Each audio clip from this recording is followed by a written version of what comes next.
It is October 16th, 2016, Atlanta, Georgia. You're about to watch Babe Ruth in 1927, Michael Jordan in 1991, Tiger Woods in 2000. You're about to see the most historic moment in the history of our sport. Ray Williams, 1,005 pounds.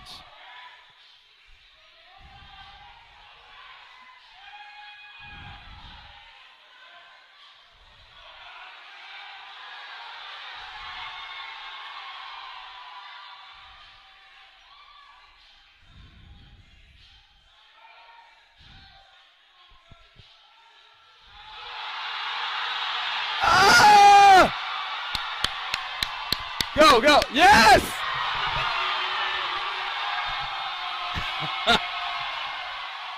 History was just made.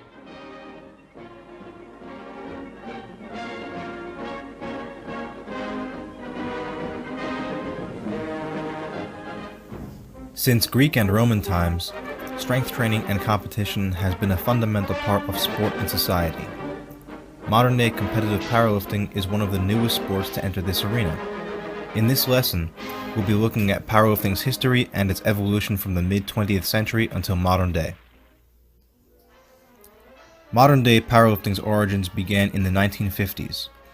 At that time, Olympic weightlifting, which first appeared in the Olympic Games in 1896, was a popular competitive sport. In modern-day weightlifting, two lifts are executed in competition: the clean and jerk, and the snatch. During weightlifters' training, they would use what were called the odd lifts to better facilitate training and competitive performance of the clean and jerk and the snatch. Among these odd lifts were the squat, the bench press, and the deadlift. The governing weightlifting bodies during the 1950s began to recognize the importance of these odd lifts and started implementing them in amateur competitions and record-holding events. During this same time in the United States, interest in bodybuilding began to rise along with popularity of the odd lifts. This rise in popularity correlated inversely with a decreased interest in Olympic weightlifting. The gentleman to my right, Mr. Terry Todd, a former powerlifter presently involved in coaching. Terry, I made a point of saying powerlifting, not weightlifting. Tell us what the difference is. Well, basically, Olympic lifting involves technique, coordination, reflexes, timing, and it tests all of those things as well as strength, of course, whereas powerlifting is primarily a test of strength. Purely a test of strength. Brute strength, main strength. Okay, we're not going to see things like the clean and jerk, the snatch. There will be no overhead lifts in this competition, but more weight will be lifted in these events than in the Olympic lifts. Powerlifting championships, it was Larry Pacifico who supplied us with a world of drama, and people like Vincenello, Lamar Gant, and a host of others supplied us with a whole bunch of world records. I guess we were supposed to expect that, Terry. Yeah, powerlifting is a new sport, and so you're going to see more world records than you would in an older sport, such as Olympic lifting. And of course, the big boys still get to do their thing. That's the heavies and the super heavies. Must be incredible sums of weight involved. Yes, the earth moves, the land shakes, the weights tremble, and a lot of weights move. The biggest men in the world. It gets kind of scary back there. Yes, frightening, like a bear pit. We'll look forward to being involved in the bear pit, and we will get to see that on the next edition of Sports World. For Terry Todd and our wonderful host here down under in the wonderful town of Perth, I'm Bryant Gumbel. Thanks for joining us. In 1958, the Amateur Athletic Union, a sports organization dedicated to the promotion and development of amateur sports, began to recognize records for each of these odd lifts through their National Weightlifting Committee. During this time through the 1960s, meets were held in the order of the bench press, squat, and then deadlift, which varies from the modern-day order of squat, bench press, and then deadlift. In addition to these powerlifting meets, were other competitions which implemented the odd lifts. The standard of these competitions often used what is called the strength set, which constituted the biceps curl, the bench press, and the squat. If he makes this lift, he catches and passes Peter Fiore, and he becomes the world champion. Rick Gogler, his teammate, yelling at Doc Rhodes to pull that weight. Yeah, the weight he'll try to pull with that cramp in his arm, 655 pounds. This is more than Doc has ever made before. This is really a crucial lift. Remember, this lift will put him in first. Come on, Doc. Look at the Yeah, he's got it. strain in He's the going to have face it. of Yes, Doc he got Rhodes. it. He made it. A good lift, first place No for Doc question. Rhodes. No question. He's looking for the Well, light. the judges again are going to have to give the hand signals. Yes, Again, they good. don't work, but yes, Good. it is good. Doc Rhodes wins the middleweight championship. Bob Hoffman, founder and president of the York Barbell Company, is widely recognized as the father of world weightlifting, the Iron Man of sports and Mr. Softball. Enter Bob Hoffman, owner of York Barbell Company, as well as several health and fitness magazines such as Muscular Development Magazine and Strength and Health Magazine. He also manufactured several lines of bodybuilding supplements. Hoffman was a significant name in the Olympic weightlifting world. Among many of his achievements on his resume was the position of coach of the American Olympic weightlifting team from 1936 until 1968. Hoffman observed the rise of the odd lifts and foresaw the need to invest in its rising popularity. Hoffman both financed and directed the first unofficial national meets in the United States in 1964 through York Barbell Company. After this event in 1964, Great Britain followed Hoffman's example and established their own first nationals in 1965, which Australia followed thereafter in 1966. As more countries created national level meets, the next step was to create international events. The first of these was held in 1968 and 1969 between Great Britain and France. In 1970, the United States held its first international competition on its own soil, in which 8 British lifters traveled to America to compete. Hoffman held the first World Powerlifting Championships in 1971, in which only United States and UK lifters participated. This story attests to just about everything we have here, and I'm very proud of them and very happy that I've been associated with such people. 1972 was a significant year for powerlifting. The 1972 World Championships were held in Harrisburg, Pennsylvania, in the United States. At this time, the World Games were largely populated still by American lifters, although participation from other countries was growing rapidly. Directly after the 1972 World Championships, the delegates from all the countries involved met together to found an organization that would formalize and govern powerlifting on the international stage. This organization would later be known as the International Powerlifting Federation, or the IPF. The IPF held its first World Championships in 1973, which would again be in Harrisburg, Pennsylvania, where it was originally founded. It was at this 1973 World Championship that the order of events would be changed to squat, then bench press, and finally deadlift.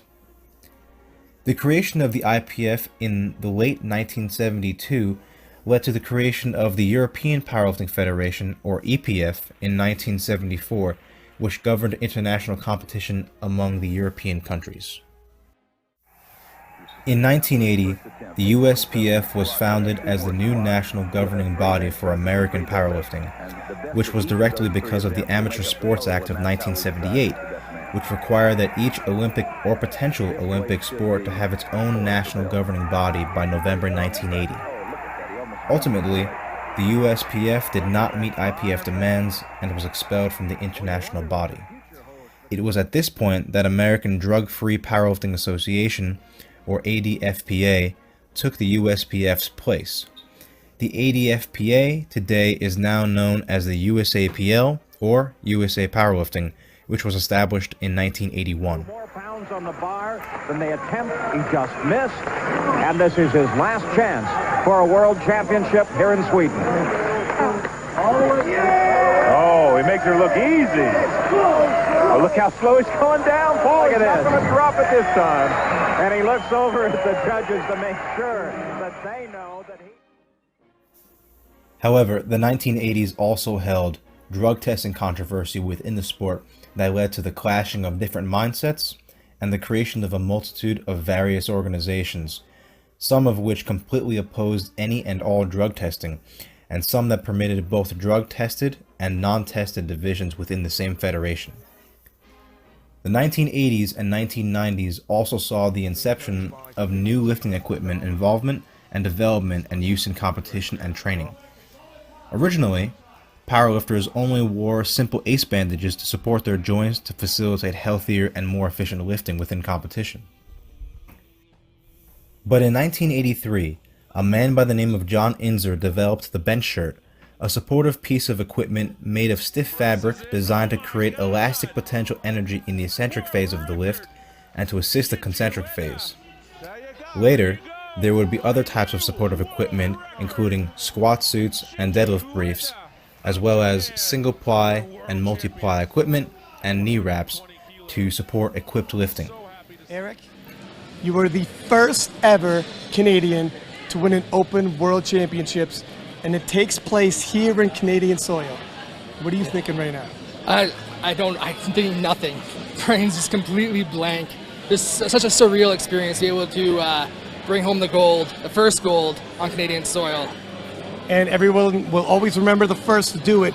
Now, what nomination were you coming into this? I was nominated 4th because my nationals total, I was coming back from injury. So this is actually ties my my best total. And coming into this, what was really the game plan, and what do you think the best possible outcome was? I was just thinking just chip away at it because I'm not the strongest squatter. My bench is up there, and then put on what we needed to put on for the deadlift.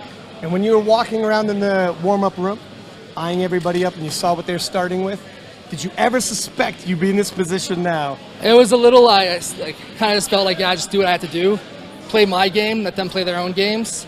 So it never really affected me, and it's just the way the cards fall. And when you were going out there pulling for the gold, and you knew what was on the line, your family, everyone watching at home, what were you thinking? I don't miss. If you shoot and don't miss, congratulations, Eric. Thank you, You've sir. done us proud.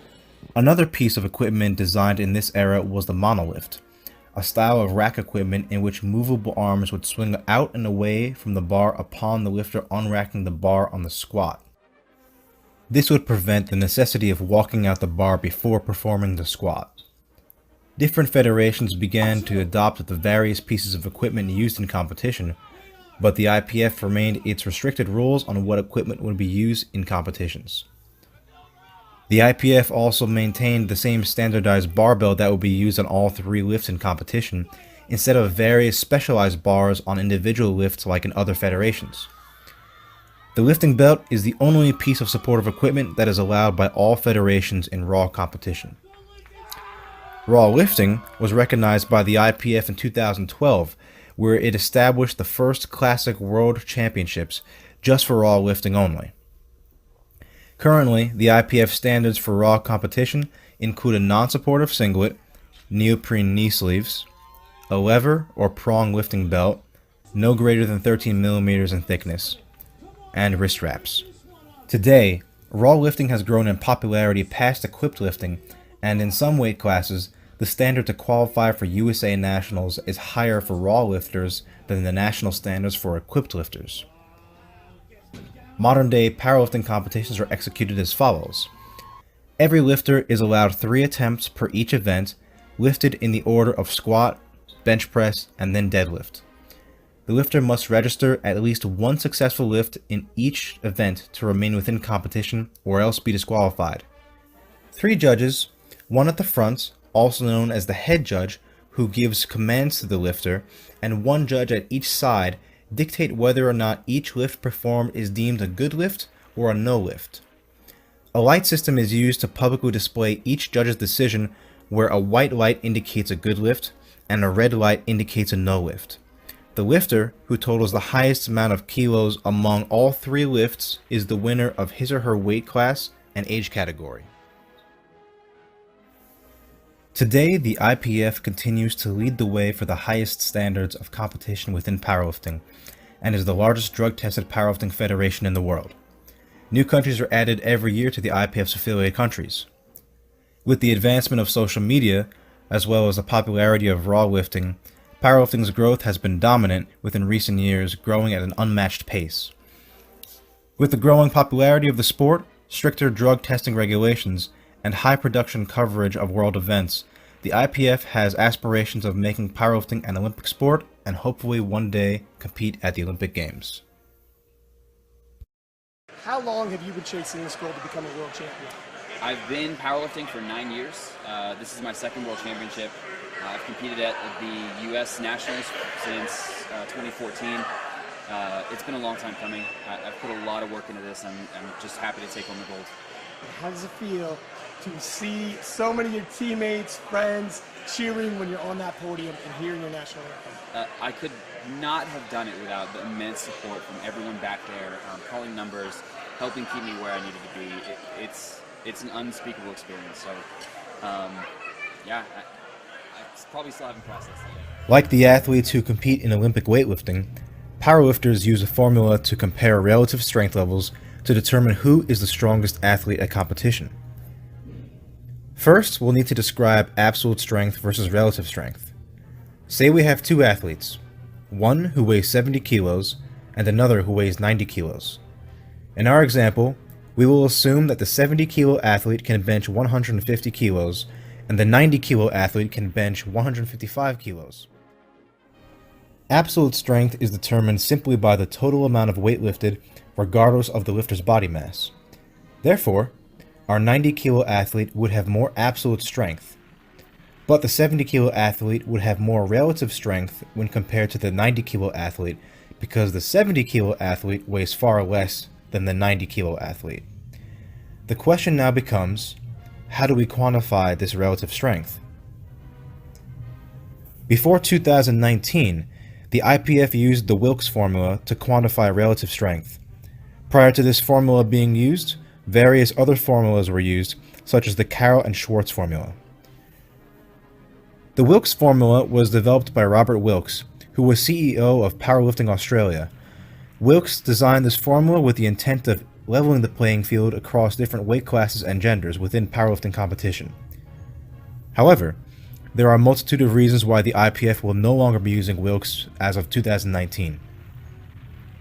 When Robert Wilks created this formula, he used data collected between 1987 and 1994 from men's and women's performances in international competition as his data set. This seemed like a great idea at first, but there are several issues with this. The IPF started allowing equipment in competition in 1992, and therefore the Wilks formula collects data from both raw and equipped lifting, and this combination of data creates inaccuracies. Supportive equipment has also come a tremendous way and can no longer be compared to the equipment used in the past when the Wilks formula was created. There also weren't as many women competing in powerlifting years ago as there are today, so the dataset used for women is not representative of the current population. Wilks formula also does not account for analysis of single lift performances. Today, there are single lift events such as bench press nationals, and Wilks cannot be applied to these. However, one of the greatest flaws with the Wilks formula is it has a strong bias against middleweight classes. Since there are more middleweights for both men and women walking around in the world relative to lightweights or heavyweights, the data becomes skewed. This means in order for a middleweight to outperform a light or heavyweight athlete, the middleweight must put up a far greater total. Men from about 65 to 93 kilos and women about 72 kilos seem to have the most significant disadvantage when it comes to the Wilks score. The IPF met in November 2018 to discuss the new formula to be implemented in 2019. This formula aims to correct the issues found previously with Wilks. The standards of competition are also rising at quite a significant rate. Athletes are putting up numbers that were never before thought possible. At 2018 USA Raw Nationals, 3 women, Jennifer Thompson, Jennifer Milliken, and Sam Calhoun, each totaled over 500 kilos in the 63 Women's Open division. Each one of these women out-totaled the winner of Worlds from the previous year. All right, Jennifer Thompson's doing crazy stuff as Jennifer Thompson does. It's going to exceed the world record. On a second bench attempt. This is a massive jump up from her opener. Yep. But like you said, you told us they like to take big jumps. And she likes to take big jumps in the bench. This will beat her world record. I mean, this is almost a 20-kilo jump, which is, it's 18-kilo jump. That is just absolutely crazy for a female bencher, or even a male bencher, much less a female bencher, yeah. You don't see this jump on deadlifts in the 120s. No, that's a big jump. And again, I don't care if it's equipped super heavyweight men, that's a big jump. Let's go. Let's talk about this being an unofficial World record, American record, and pulling for the win. Gold medal right here. This has not been done since 2013. Someone taking down Jen Thompson.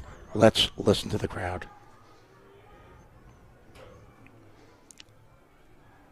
It's all focus from Calhoun.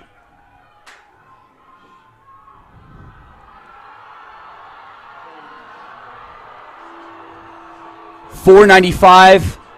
She walks away with gold medal, unofficial world record, national record, and unseats Jennifer Thompson. These competitions have gained mainstream attraction among the strength community. A prime example of this would be the showdown between Brett Gibbs from New Zealand and John Hack from the United States from IPF World Classic Championships in 2016.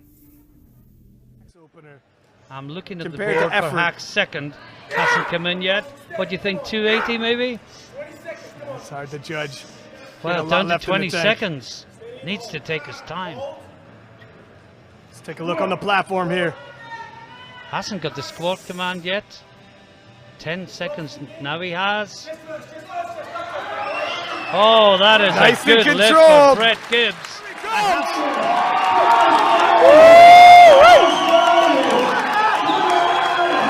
Yeah, he's fired up.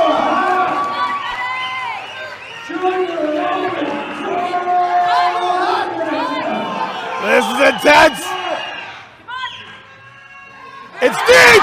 He's got it. I think he's got it. What do they say? Crazy. Bench press. And this will keep him right on the heels of Brett Gibbs.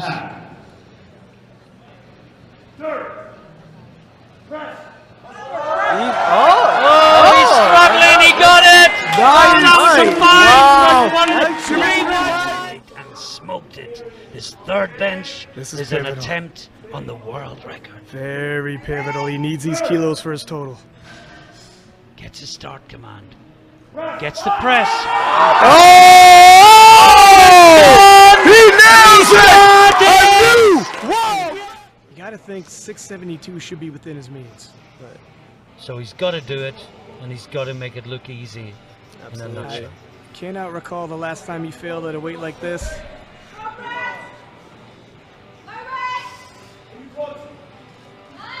Nice and smooth. Oh, wow! That could have been an opener right there. That's how smooth. I think with this energy, he might have it. This could determine the destination of the world title. Wow! John Hack. Let's go, John! You can feel the electricity. Whoa! He's pulling for the win! Oh my God! He has it! He's pulled it! Whoa! Right line! As powerlifting grows in both size and popularity, the competition showing up at both the national and the world stage are becoming more intense. This creates more of a sport-like environment as close battles at the world stage are beginning to come more frequent. We are living in the best time to be powerlifters, as we get a chance to experience and partake in the rapid growth of this amazing sport. This will bring lesson number 1 to a close. Next week, we'll be moving on to lesson number 2, How to Squat 101. In this lesson, we'll discuss how to determine which stance is best for you, the difference between high and low bar squatting, heels versus flat foot shoes in squatting, how to set up your start position for success, how to implement accessories in your training to supplement main squat work, and common mistakes when observed training the squat. We will also discuss the IPF rules of the squat in competition and reasons for red, yellow, or blue cards. Thank you once again, and we will see you in lesson number 2.